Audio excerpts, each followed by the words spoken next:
अस्सलाम वालेकुम स्टूडेंट, मेरा नाम मोहम्मद फ़ज़ान अली कुरैशी है। उम्मीद है कि आप सब लोग बहुत अच्छे होंगे। जैसा कि आप सब लोग जानते हैं कि हमने Sindh text book board first class की बायोलॉजी का चैप्टर 5 ए सेलुलर लाइफ को स्टार्ट किया था।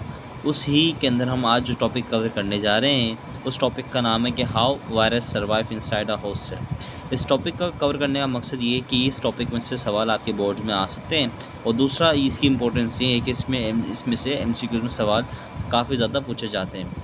आज जो हम टॉपिक कवर कर रहे हैं वो मैंने आपको बता दिया है, और दूसरी इसमें इम्पोर्टेंट बात मैं आपको ये बताऊंगा कि इस टॉपिक के जो नोट्स होंगे वो आपको in the form of this notes मैं आपको उसके डिस्क्रिप्शन के अंदर इसका PDF का लिंक प्रोवाइड कर दूंगा, जहाँ से आप इसको ईज़िली डाउनलोड कर सकते हैं और डाउनलोड करके आप इसे मेमोराइज़ कर सकते हैं, याद कर सकते हैं जो चीज़ हम पढ़ रहे हैं। दूसरी बात ये कि इसमें जितने भी नोट्स में लिखे आपकी बुक से लेके इसमें लिखें, ताकि आपको थोड़ी आसानी हो, नोट्स ना बनाना पड़े, आप इसको डायरेक्ट मेरे लेक्चर के थ्रू याद कर लें।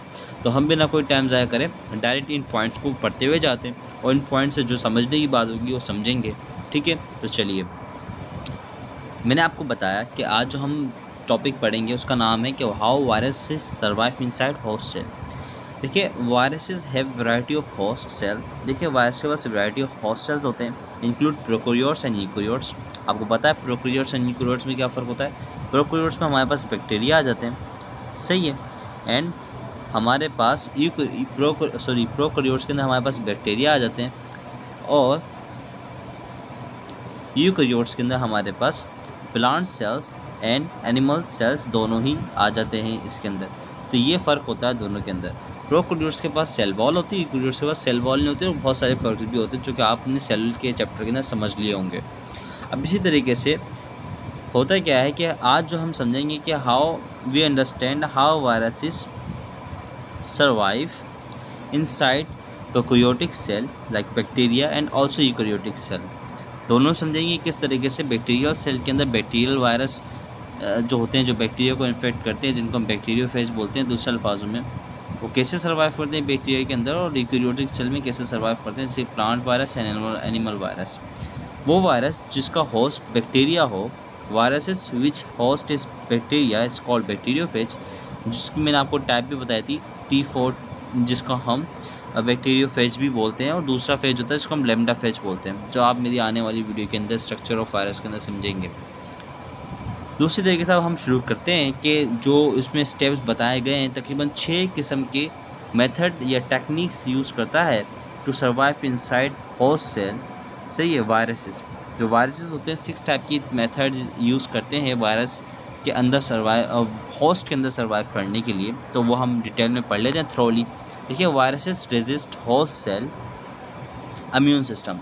देखिए, वायरसेस क्या करते हैं, इम्यून सिस्टम जो कि होस्ट सेल का होता है उसको रेजिस्ट करते हैं by different techniques and methods, जो कि नीचे लिखी हुई हैं, उनको हम पढ़ते हुए जाते हैं।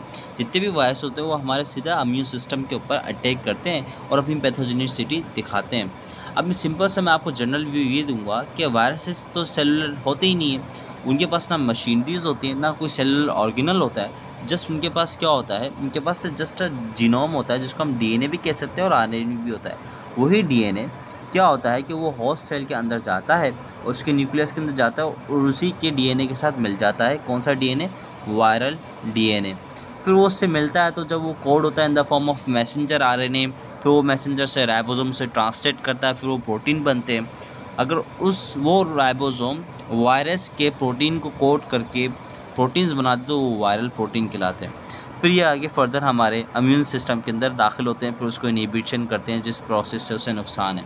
अब पढ़ते हैं हम पहला मेथड जो आता है वायरसेस की सर्वाइवल की टेक्निक के अंदर, वो होता है पहला, जिसको क्या करते हैं, डिग्रेडिंग होस्ट सेल जीनोम। तो अब इसके पॉइंट्स हम थ्रोली पढ़ते हैं। When bacteriophage attacks bacteria its DNA synthesize endonuclease enzyme.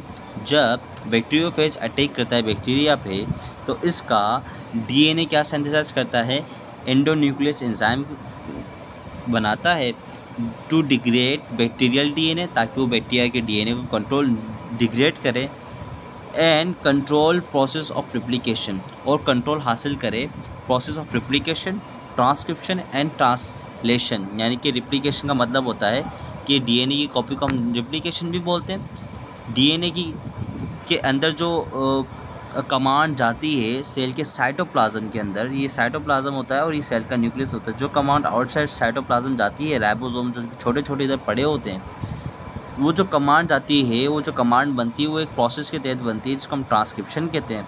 उस ट्रांसक्रिप्शन के अंदर मैसेंजर आरएनए होता है बेसिकली, जो ट्रांसक्रिप्ट होती है डीएनए की तरफ से राइबोसोम को, और फिर वो राइबोसोम क्या करता है, उस ट्रांसक्रिप्ट को पढ़कर क्या बनाता है, प्रोटीन्स बनाता है।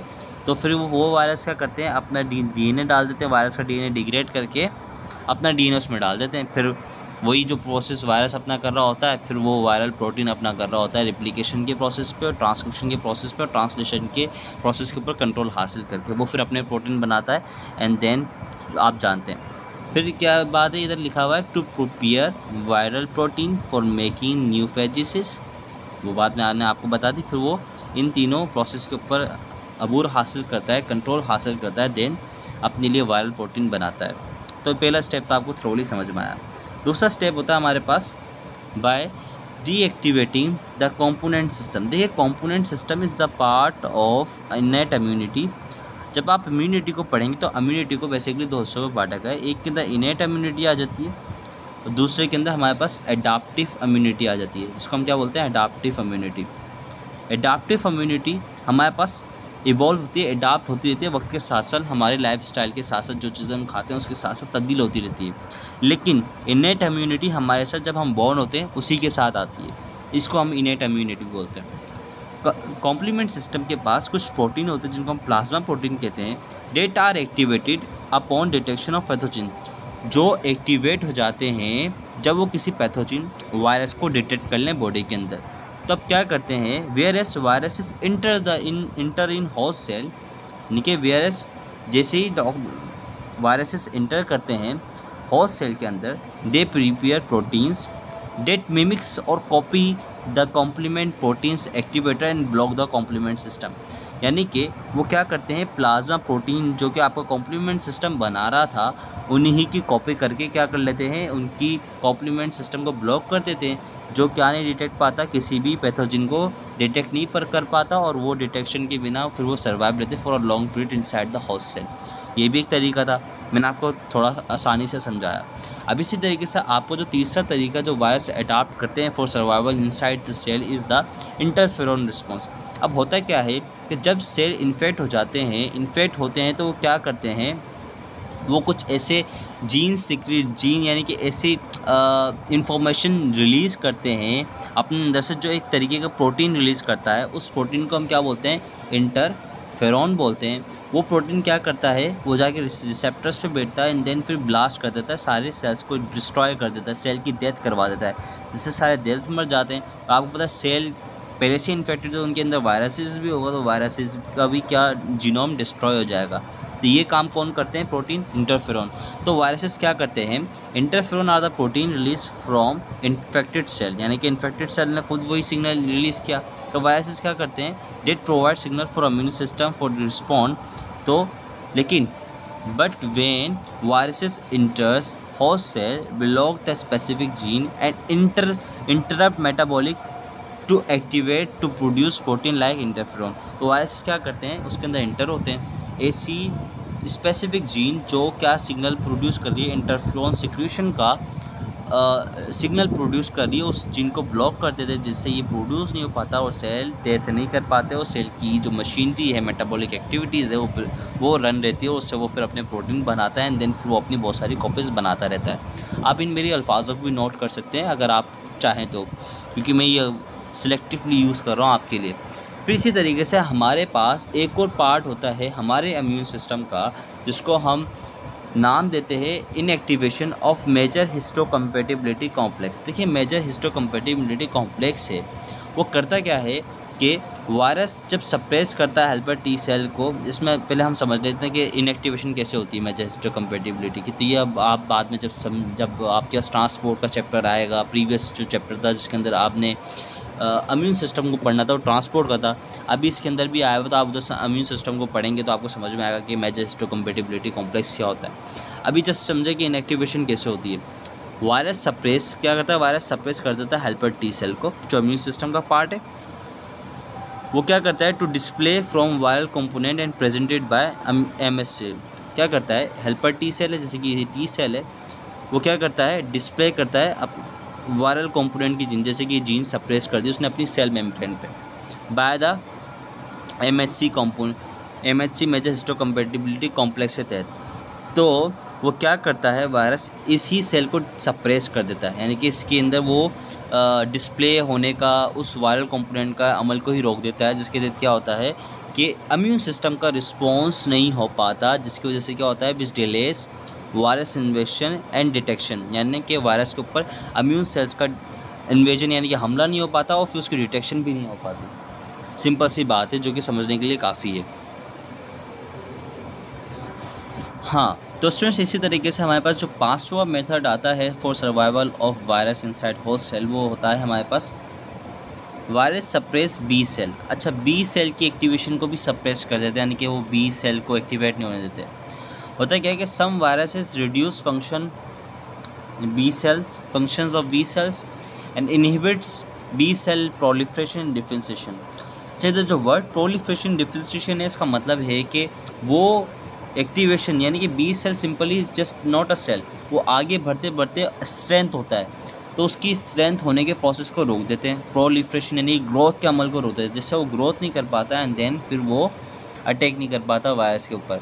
और एक और बात बता दूँ, B cell is also part of immune system, T cell is also part of immune system and MHC major histocompatibility is also a part of your immune system. जब आप इम्यून सिस्टम को पढ़ेंगे, इन सारे सेल्स, इन सारे components का आपको वहाँ पे बड़ा थ्रोली पता चलेगा, क्योंकि दिस इज़ द चेन। और अगर आप मैं इधर आपको एक चीज़ बता दूँगा फिर आप उस चीज़ में फंस सकते हैं। तो हमें जिस इस तरह से इन स्टेप्स को समझना है, इन फंक्शंस को समझना है, फिर जब आगे पढ़ेंगे तो आपको थ्रोली और भी अच्छा समझ में आएगा।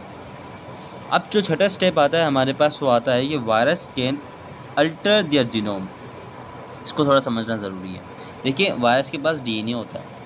अब क्या होता है कि आपने सुना होगा कि कोविड-19 आया, अभी कोविड-19 आया, पहले वो कोरोना कह देते हैं अब उसे, और फिर उसको कुछ दिनों बाद कहते हैं कि भाई इसकी कोई दूसरी किस्म आ गई जिसको ओमिक्रॉन कहा जा रहा है। तो उसको ओमिक्रॉन क्यों कहा गया? क्योंकि उसने अपनी जीनोम को क्या कर लिया, अल्टर कर लिया। इसका नुकसान ये होता है कि जो ड्रग्स मार्केट में अवेलेबल होती हैं, जैसे कि अभी वैक्सीन आ गई थी कोविड की, वो नकारा हो गई। क्या हो गई? नकारा। वो उसके ऊपर काम नहीं करेगी, क्योंकि हमने जो कोविड-19 की वैक्सीन इस दफ़ा बनाई थी, वो हमने इसके DNA को देख के बनाई थी। लेकिन अब तो DNA का सीक्वेंस चेंज हो गया। जब से चेंज हुआ तो वो ओमिक्रॉन बन गया। लेकिन हमारे पास जो वैक्सीन थी, ड्रग्स थे, वो किसके लिए थी? इसके लिए।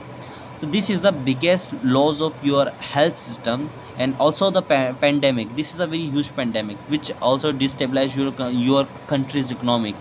तो इससे पता चलता है कि किस तरीके वायरसेस इस तरीके से भी सर्वाइव रहते हैं, वो अपने जीनोम को चेंज करते रहते हैं। द खास टर्म है जिसको हम बोलते हैं virus can mutate and frequently change their genomic constitution. यानी फ्रीक्वेंटली, जल्दी चेंज करते हैं वो अपने जीनोमिक कॉन्स्टिट्यूशन को, यानी कि जीनोमिक कॉन्स्टिट्यूशन से मुराद उनकी मेकअप, जो उन्होंने न्यूक्लियोटाइड यूज़ किए हुए, उनकी तब्दीली, उनकी पोजीशन की तब्दीली, उनकी जो कॉन्स्टिट्यूशन है उनको तब्दील करते रहते हैं, जिससे वो अपने जीनोम को अल्टर करते हैं। देन फिर उनके ऊपर कोई ड्रग्स एंड कोई भी वैक्सीन काम नहीं करती।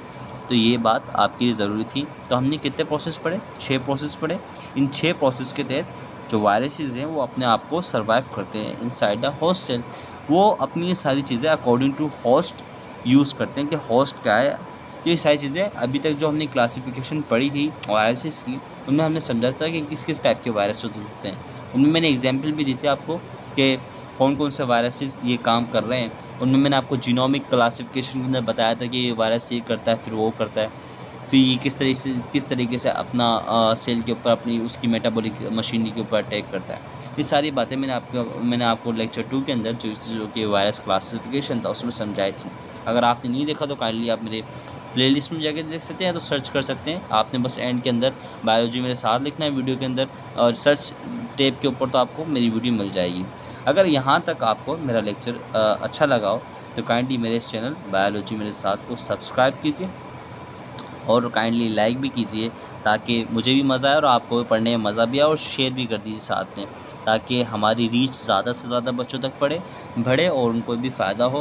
अगर जो नोट्स का जो सबसे बड़ा इशू था बच्चों का, जो न्यू सिंह टेक्स्ट बुक के जो बच्चे थे उनको सबसे बड़ा इशू था कि यार हमें नोट्स नहीं मिल रहे। Notes is not a very big problem, आपको इजीली मिल सकते हैं। अगर आप पढ़ने वाले बच्चे होंगे आप खुद भी नोट्स बना सकते हैं। तो ये नोट्स मैंने आपके लिए स्टेप बनाया ताकि आप इजीली इसको मेमोराइज़ कर सकें। और ये नोट्स आपको आपकी एंट्री एंड बोर्ड एग्जाम में दोनों में काम में आएंगे।